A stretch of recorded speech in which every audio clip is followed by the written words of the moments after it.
Have you watched anything on SmackDown, the Roman Reigns storyline? I haven't, but I've been reading about it, and that's no surprise because when I was there in 2016, I worked with Roman basically all around the world. I was a heel, he was a babyface, and it's like there's no brainer here. He you know what Roman is, and I always said this, and he's doing it now. If you just drop the script and just let him be him, he's Cool Hand Luke, man. He's like the coolest cat. He's a great guy. Just let him be him, and that's what he's doing now. Obviously, with a heelish slant, which is great. But when he eventually turns babyface, he'll be even bigger than he is now because he's just a cool guy. And now they're letting him do all of this stuff, and it doesn't surprise me that he's killing it because he's that type of performer. Well, if you get a chance, Chris, you should have somebody give you like the best of like what he's done in the last 6 months. You will love it. Yeah, very good. I'll stuff. check it out. Yeah. Did you watch UFC this weekend? I did. Watch it. Let's hear some thoughts. Thoughts on what happened there. Thoughts on the build-up. Thoughts on the build-up, the result, aftermath.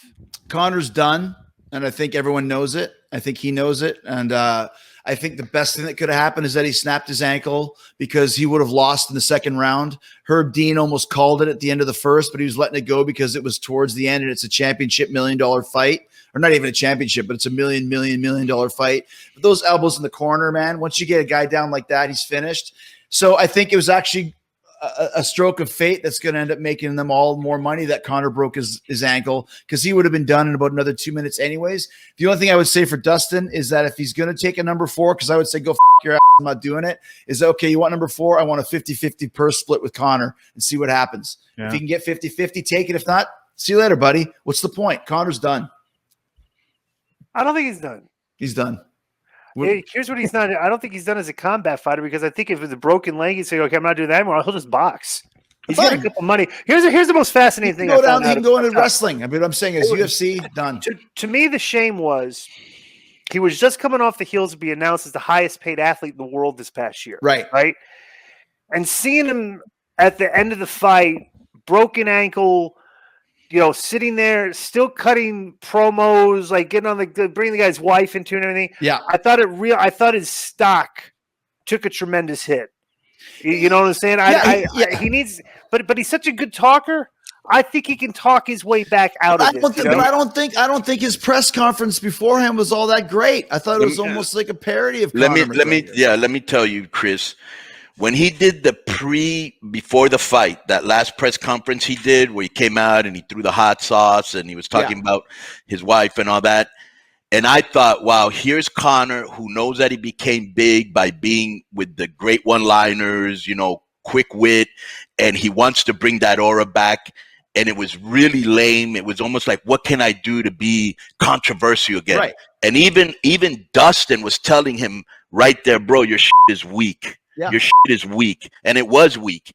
And then, just the fact that after he lost, he didn't have the class to say, look, I lost. And he's trying to make excuses, still talking shit about his wife.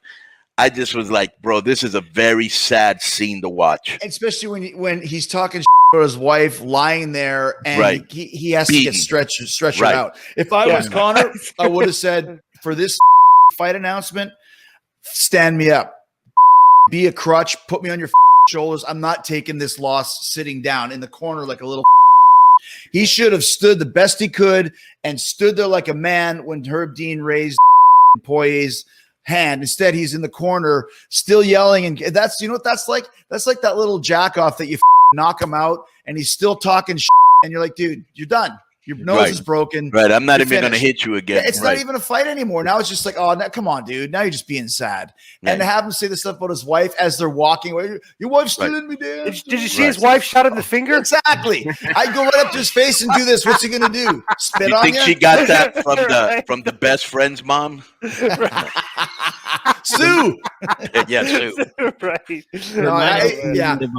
At the end of Tyson's career when he kind of finished just sitting against the ropes, because his leg was messed up. I said the same thing. It reminds me. And listen, like I said, Conor draws money. He'll draw money in something, whatever. But as fighters, all of us are fighters. 3 of us are fighters and 2 of us are fighter fans. When you reach that point to where it's like, okay, dude, he's hanging on at those strings. When you start going for someone's wife, Right. It's like, come on, dude. I mean, that's just lame. After that's you just weak. got demolished. Yeah, right? that's weak sauce, dude. Chris, let me ask you a question. You down in there in Tampa. I know you're not that huge a sports fan. Are you still a Winnipeg Jets fan? You get the Tampa Bay Lightning down there, 2 straight Stanley Cups and stuff. And you got the Buccaneers, the Super Bowl. Are you Yeah, and I saw you at the Vikings game. You're still keeping your roots. You're not going to adopt the Buccaneers or the Lightning as your teams. Well, the thing is, I have no connection with Tampa. I mean, I live here, but it's not like no. Because so say you live there. I have no connection. I live here. It's not the same. It's not the same. If the Jets played the Lightning, I'd go for the Jets. So therefore, there's no like when I wanted the. Can't you have a secondary favorite like in baseball? I always pick 4 teams just in case my team gets knocked out of the playoffs. I have somebody to watch. I got you, but I would have liked to have seen Montreal win, not because I love Montreal, because I think Canada could have used a Stanley Cup victory after not having one since 1993. So listen, I love Tampa. Congratulations, but here's what I will say: I do have a connection to the Bucks because I became a football fan since I've been living in Tampa. So I was really excited when Brady came last year, and I was at the Super Bowl this year when the Bucks won. What was that picture you got with him? You got a picture at the air. What was that? I got off. I had a private plane to Jacksonville.